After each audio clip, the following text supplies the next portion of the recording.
An argument could be made that Deion Sanders is the most powerful coach in college football. Let's talk about it.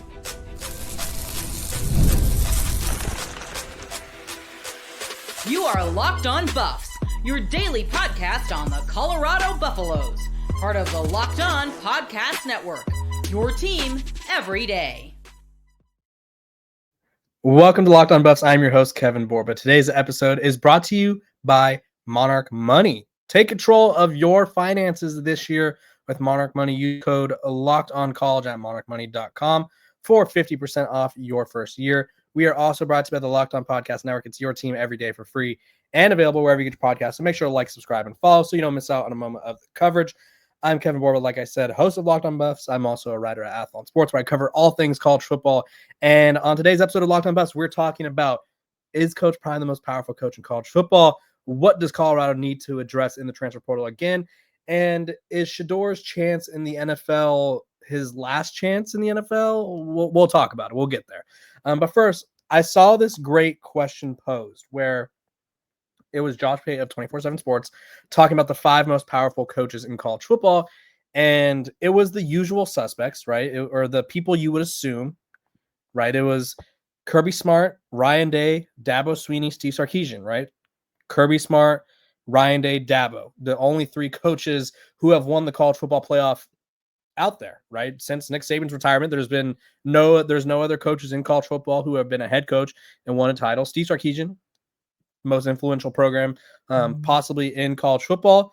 And he's also, their program is trending in the right direction. And then Deion Sanders, he's in there. And if you're comparing resumes, his doesn't match up. And I think that's where a lot of people got upset and got kind of worked up about this topic because they confuse power with success, or at least power with resume. I think Deion Sanders is going to have tons of success in Boulder. Don't get me wrong there. That being said, power is something that's different. Power is measured in different ways. And so we'll do a fun exercise of what the definition of power is. And it's the capacity or ability to direct or influence the behavior of others or the course of events. And that's literally the Deion Sanders experience, right? He has done nothing but influence college football in a way that we have rarely seen, right? Well, let's start off with his economic impact, right? Hundreds of millions of dollars poured into the local economy because of his presence in Boulder, right? If you go to a Colorado game, it is no longer just okay, you got the students over here, families of the players, and then fans of the opposing team, right? It's people flying in from across the country. Watching a Colorado game is a spectacle. Watching a Colorado game is a bucket list item because Coach Prime has instilled a new culture and he's brought in a new sort of fan base, if you will, to college football, right? I talk about this all the time. And if you guys haven't heard me before, I'll share this little anecdote about my family, right? My family is the average family, I guess. We're nothing special. But they don't really care about sports, right? No one in my family is super into sports. They're kind of just they'll watch the Super Bowl, right? They'll kind of know what's going on. They'll throw out the occasional fun fact about Taylor Swift and Travis Kelce, but it's they don't really care about football. They don't care about sports in general. When Deion Sanders took the Colorado job and he's on 60 Minutes, he's on Good Morning America, he's on whatever, you name it, whatever show, right? All of a sudden my family's like, this Deion Sanders guy, it's kind of interesting, right? He played baseball, he played football, he has 2 sons that are really good, right? So he has influenced other people to watch the sport. He has influenced people to attend Colorado games, even if they're not from Colorado. And his influence doesn't stop there, right? You look at his influence over the program, right? And I think some people, if you're looking at this in most cases, you'd be like, oh my gosh, is he holding the program hostage because he controls everything, right? I've seen people say that, right? Coach Prime is he runs Colorado and he's holding the program hostage. No, he's not, right? He has this power or influence over the program that is so great because of all the results he's given, whether it's the money, the interest in the program, merchandise sales, television success, right? Colorado was just one of, I think, 2 programs last year. I think and Georgia was the only other one, I believe, who had every national game, every one of their games nationally televised, right? That is very rare to have all 12 games, all 13, if you want to count the bowl game, nationally televised, right? So Colorado is a power in the media world. It's a power in the fandom world. And then, Coach Prime is, and then he's also a power in the sport itself. Now, I think a lot of people are going to disagree with this take, but that's fine. But the proof is in the pudding, right? I think, and let me preface this. I don't think Deion Sanders invented the transfer portal. I don't think he invented using the transfer portal, but I do think he invented his openness and aggressiveness with it, or at least he pioneered it, if you will. When he took the job at Colorado, and I think he did this at Jackson State as well, it was just less covered because obviously FCS program, not historically successful. But he goes in and he says, when he takes the Colorado job, I'm bringing in transfers, right? I'm bringing in luggage. It's going to be Louis, that whole thing where he's like, I'm going to bring in as many transfers as possible. We're going to flip this roster, right? He told pretty much all the guys to leave. He said, some guys stuck around, competed, whatever. Trevor Woods, Charlie Offerdahl, Ben Finiseth, and a couple guys here and there. But for the most part, a lot of that roster left. And that was his goal, right? His goal to flip his roster, his goal to find instant success was the transfer portal. Now, I'm not going to pretend like transfer portal was never going to develop this way.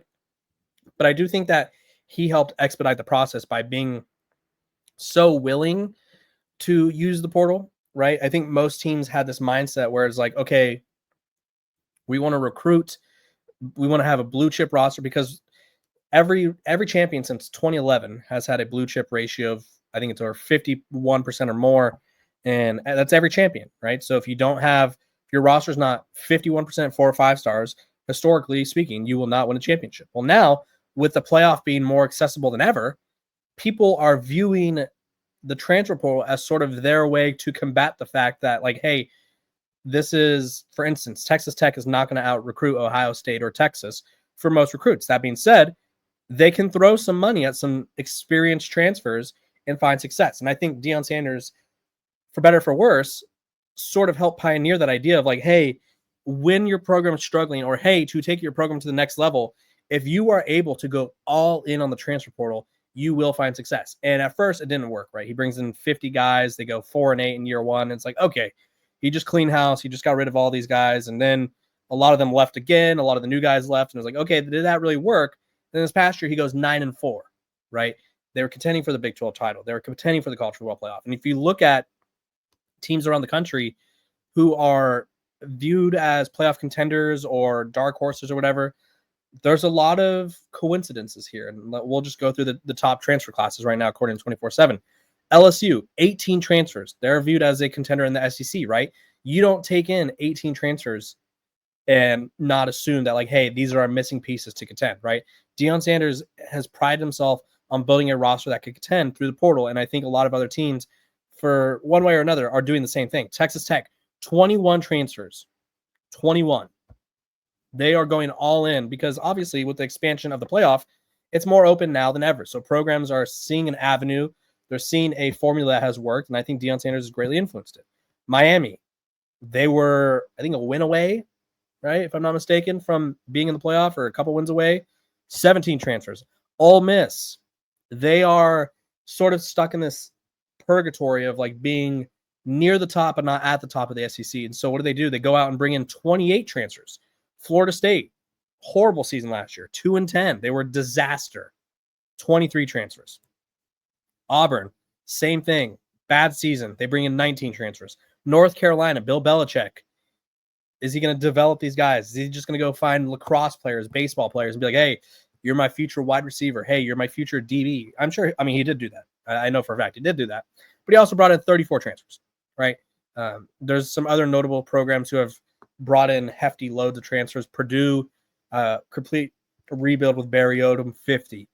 West Virginia, complete rebuild with Rich Rod, 49. Oklahoma State, complete rebuild, 38. Scott Frost, UCF, 38. So I think the willingness to be aggressive in the portal, the willingness to create this trend or this mindset like, hey, the portal isn't so bad if you use it properly.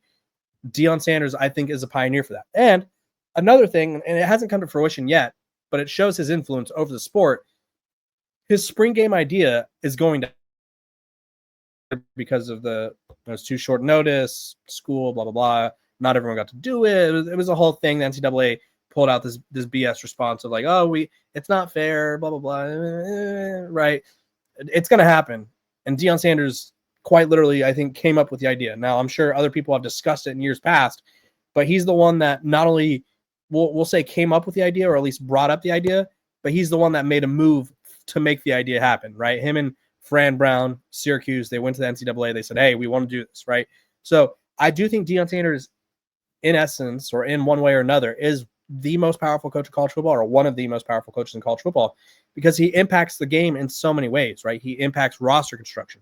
He impacts the media impact. He impacts the media coverage, right? The Big 12 as a conference is not heavily covered by ESPN and those who are the powers that be when it comes to TV. But when Deion Sanders' team is playing, that changes. He is influencing the program. He is influencing fan bases, right? There is not a coach in college football, right? If Colorado lost, we'll put it this way. If Colorado lost Deion Sanders, whoever they replace him with is going to be nowhere near, it's not going to be anywhere near the same amount of popularity. That's just the world we live in, right? If you replace Steve Sarkisian, Kirby Smart, who else was on that list? Nick Saban, right? Alabama's still popular. Alabama is still a machine. Obviously, it's the program that Saban built. Georgia, same thing. It'd be the program that Kirby built. Texas, the same thing. It's been around. It's been established. You can replace those guys, right? Deion Sanders is the one coach in college football who he himself may be bigger than the sport, or at least the program and all the other schools. And I think that's a clear sign of power. So you guys comment below. Do you think Deion Sanders is the most powerful coach in college football? Yes, no, maybe. If not, explain why. When we come back, we're going to be talking about Colorado's transfer portal needs, because I still think there's work to be done for the Buffs.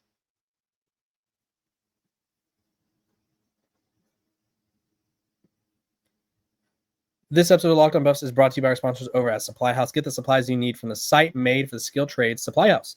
Whether you're in plumbing, HVAC, or electrical work, Supply House is the reliable way to order products online. Their easy-to-use website is packed with helpful resources and the latest product info to help you get the job done right. Plus, with a complete inventory of over 200,000 parts from 400-plus top brands, you'll find exactly what you need delivered fast from coast to coast. Need help with an order? Supply House offers expert support and industry-leading service, so you'll always talk to a real person. And for trade pros looking for an extra edge, their free Trade Master program offers exclusive perks like dedicated phone line, free shipping, and discounts on every order. Join the Trade Master program today at supplyhouse.com/TM and start ordering plumbing, HVAC, and electrical supplies with just a few clicks. Plus, use promo code SH5 for 5% off your first order. That's supplyhouse.com.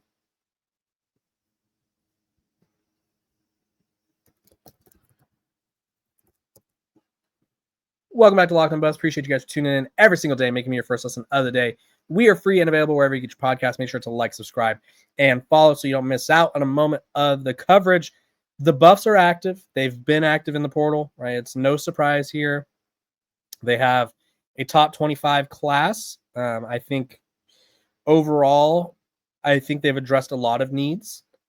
I'm quite confident in the product that Coach Prime is bringing in, or at least I think I am, right? 26 transfers in a class that, or in a year where you're losing Travis Hunter, you're losing Shedeur Sanders, you're losing LeJontay Wester, Jimmy Horn, Will Shepard, Shiloh Sanders, all these guys, they bring in the number 20 class, and I don't think they're done, right? I think there's a lot of work to be done, or some work to be done still in the portal, right? I think there's just needs that this team has that won't be able to be masked by two, I can't even say 2 first-round picks anymore because Shedeur didn't go in the first round, but like 2 top-tier talents, we'll just say. Because at the end of the day, they came up short with 2 generational players, right? Shedeur was generational in the sense of one of the most accurate quarterbacks in college football history. Travis is generational in the sense of he does something that we've quite literally never seen. And I think there's some glaring needs for Colorado.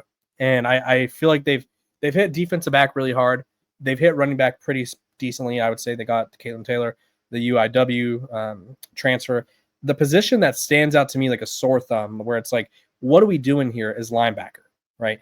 Linebacker, I am not seeing the depth. I'm not seeing even – I'm very high on Martavius French. I am. Do you want him to be your best linebacker on a Power 4 team? I don't know, right? He was at UTSA. He was really good there. But do they not feel the need to go get another guy, right? They have Reginald Hughes, and they lost Jalen Wester. They lost Garcia, the 4-star. And it's like, okay, where do we turn, right? You can't just rely on two guys to hold down the fort. And so I think the top player in the portal right now, Amari Campbell, linebacker, North Carolina, got to make a move there. I think Colorado's done a really good job, like I said, in the secondary. I still think work could be done across the defensive line. There's a few guys you can get pass rusher. There's interior defense lineman, Jamarion Solomon, undersized but highly ranked. It's interesting because I'm looking at this list. Eric Taylor, another guy, SMU, 6'4", 290. You really need to figure out what your identity is going to be if you're Colorado, and you really need to do a roster evaluation. Be like, have we hit that? And so the positions that I really think they need to continue to target: defensive line, linebacker, running back, tight end, and I don't think a receiver would hurt, but I just like to have the weapons. And so let me run through some of the top guys. You got Muhammad Toure from Rutgers, 6'2", 236 linebacker. I think you have to try, right? I think you have to go out there and see what you could do, see what you could get, because not having depth or physicality is, in the Big 12 at least, I mean, in every conference, but specifically in the Big 12, like we saw last year, could be a death sentence. Toure had 92 total tackles, 4.5 sacks for a loss, a forced fumble, and a pick, right? Does a little bit of everything. You need that. Amir Leonard, Jean Charles, West Virginia, 6'4", 299. I think some more size in the interior doesn't hurt. I'm fully aware that they've brought in some guys, but like Jaheim Otis, like Tavion Coleman, they've brought guys in. They have Brandon Davis-Swain still there. You got to make a move. You have to be aggressive. And I think for Colorado, you need to shore up the defense so that way the offense can not be lacking. But I mean, you don't have Shedeur. You don't have all those guys, right? The offense is not going to be carrying them like it was last year. I think I'm very high on Caden Salter. I'm very high on Julian Lewis, but expecting either one of those guys to be Shedeur Sanders is unfair. And I think the way to combat that is to sort of understand, like, hey, we need to have a great defense so it doesn't impact our offense, or so it's not obvious that our offense is struggling. And there's names in the portal at a lot of positions where it's like, I think they should take a swing here. And so I'll just run you through some of the ones that I saw. I already mentioned a couple. I think you go out, you get a guy like Molly Hamrick, from North Carolina. Isaiah Myers is a wide receiver, 6'5". Not a ton of production, but I think as a sophomore, he's going to be heading into his junior year, I believe.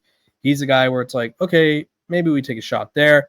I think they've hit the offense line quite well, but defensive line and linebacker are just standing out like sore thumbs to me. I think running back, you could kind of go wherever you want. Running back, you could take an inexperienced one who's a former top recruit, or you could take a guy from a lower or the group of five, not lower program, a group of five, and sort of mix them in here or there. But I look at the top defensive lineman available, and it's like, you're not going to get probably what you needed to get in the sense of like a game record. Like Jamarion Solomon is the top rated guy according to 24/7. He's 5'11", 267.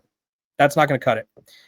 But you look at a guy like Dre Martin from Charlotte, 6'5", 310, right? You need someone who could either be a starter or someone who could rotate in, make an impact. He had 18 total tackles, started his career at South Carolina, one pass deflection this past year, big body. I think that doesn't hurt. Moving on, there's also, it's pretty limited. Jaquan McGinney, 6'3", 300, right? The talent at these positions is getting less and less by the day, right? Because there's so many teams out there that need talented players. Andrew Simpson, Boise State linebacker, is the number 2 linebacker in the portal, and he's a guy that for the Broncos last year, which, mind you, Boise State was a playoff team. I thought they played Penn State pretty well. I think, I don't know if everyone would agree with that, but I feel like they did. This guy does a little bit of everything. 45 total tackles, 3 sacks, 3 forced fumbles, a pick. Jack Sadowski, the 5th from Iowa State. Michael Short from North Carolina, right? I don't know why Colorado isn't being more aggressive in the portal when it comes to linebackers, or if there's just a disconnect there. But I think that there's a lot of opportunity out there. And then running backs, I'll just sort of name the names of guys who have caught my attention, because I think at the end of the day, You want someone, or at running back at least, you don't have a clear number one for Colorado, right? People could say Dallin Hayden's the guy, but Dallin Hayden is not proven to be the guy. He just hasn't, right? Kylan James, the number one running back in the portal right now, 89 carries to 653 yards last year, 7.3 yards per carry for UNLV. He's a senior, experienced. I think he's proven. He's also had a pretty big impact in the passing game during his time at Central Arkansas 2 years ago. 52 catches for 500 yards and 4 touchdowns. I think that's worth a shot. John Emery, former 5-star, you could take a flyer on him. Injuries have really derailed his career, but I mean, if you're Colorado, you could be the program, right, with Marshall Faulk, and you could be the program that maybe unlocks him. You never know. And then lastly, I think the guy that stands out to me, Jamontez Woods from Troy. He's a guy who 6 foot 205, a little bit bigger than excuse me, not Jamontez Woods. Who am I talking about? Jaden McGill from Tennessee State. Another guy, 6 foot 205. I think he's trying to transfer up. And I think Coach Prime is someone who's willing to take a chance on the HBCU guy. 118 carries last year, 528 yards and 2 touchdowns. Also had 12 catches, right? You're not going to find an RB1 unless you're getting Kylan James or DeMajah Harris from North Texas. So you have to be picky. And I think Colorado, or you have to be picky or move fast, either one, right? I guess. And I think Colorado isn't doing a good enough job at these 3 positions so far in the spring portal. I think there's work to be done. I think there's more improvement to be had. So you guys comment below. What position should Colorado go after? What is their weakness in your eyes? When we come back, we're going to be talking about Shedeur's chance in the NFL. Is it his last chance? What does he have to prove? How can he make the most of it? Let's talk about it.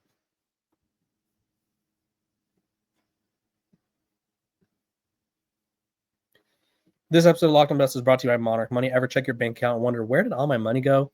Between dining out, online shopping, and entertainment, it's easy to lose track, and that's where Monarch Money comes in. Your personal CFO, giving you full visibility and control over your finances. Monarch Money isn't just a budgeting app. It's a complete financial command center. You can track all your accounts, investments, and spending in one place, so you stop just managing your money and start building wealth. They have an all-in-one convenience. Instead of juggling multiple apps, you can use Monarch Money to check your finances, track spending, and even plan long-term goals. So take control of your finances with Monarch Money. Use code LOCKEDONCollege at monarchmoney.com for 50% off your first year. That's monarchmoney.com, code LOCKEDONCollege for half off your first year.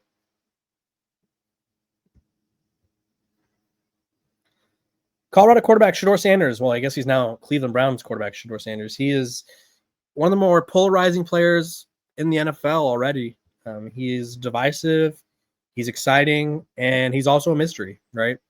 He went from being someone who was a projected top 5 pick, projected top 10 pick. It was like, okay, maybe he'll fall to 21 to the Steelers. It's like, okay, right, first round pick for sure. I would have called it a lock, and then all of a sudden he starts falling on draft day, falls out of the first round. It's like, okay, maybe he goes to the second round, right? The Browns had 2 picks in the first 4 selections, and it's like, okay, sure, we'll go somewhere in there, right? Surely. No, didn't happen. Falls all the way to the 5th round. Cleveland Browns, they already took Dillon Gabriel. There was, I think, 5 of the quarterbacks taken before him. And now he is viewed as, all these stories are coming out, right? He's toxic. He skipped a production meeting, and just there's a lot of bad things coming about Shedeur Sanders. Not anything illegal, right? It's just people saying like, hey, he's just been living in this bubble of like Shedeur Sanders world, and now he is no longer in the Deion Sanders, Shedeur Sanders bubble, and so people have concerns about him. They have concerns about his fit. They have concerns about like his attitude before the draft, and now he's in a position where I think he has a prime opportunity to prove himself, right? I think by being a 5th round selection, he's going to go into the Browns training camp as QB4 behind Flacco, Kenny Pickett, and Dillon Gabriel. He has a chance to work his way up the depth chart. He has a chance to show like, hey, those pre-draft stories were just stories, right? I'm a good teammate. I could be a starting quarterback, right? Because at the end of the day, and I think this is where people who are upset about his fall are missing the point the most, is if one team thought Shedeur Sanders was good enough to overlook all of the pre-draft hoopla, if you will, someone would have taken him, right? Caleb Williams was the same thing with Cam Ward. Cam Ward was cocky, right? Cam Ward seems to have somewhat of an attitude. Cam Ward has literally walked during the middle of plays. He is throwing balls flat-footed. He has this very I don't care attitude, but his talent far outweighed the concerns. I guess for Shedeur Sanders, teams would not agree with that. So he has a chance to show that, like, hey, those were all not valid concerns, right? I'm not who people said I was. I could be a productive teammate. I could be a starting quarterback in the NFL. And I think his chance in the NFL will help him. I think it'll help build his rapport with his teammates. I think it will help build his confidence in the sense of, like, and maybe the draft tore him down a little bit. I mean, I can't imagine falling that far was fun for anyone. But he has a chance to be like, okay, this is my motivation now. I don't need to be the first round pick, top number 2 pick to show you that I could be great. I could be great as a 5th round pick. So I think Shedeur has a unique opportunity to really put on display that he's not who or not what a lot of these pre-draft narratives said he was. And he also has a chance to prove that he could be a really good NFL quarterback. So I'll be really interested to see how this plays out for him. But either way, I appreciate you guys for tuning in, making Locked On Buffs your first listen. We are free and available wherever you get your podcast. Make sure to like, subscribe, and follow. And I will see you guys tomorrow.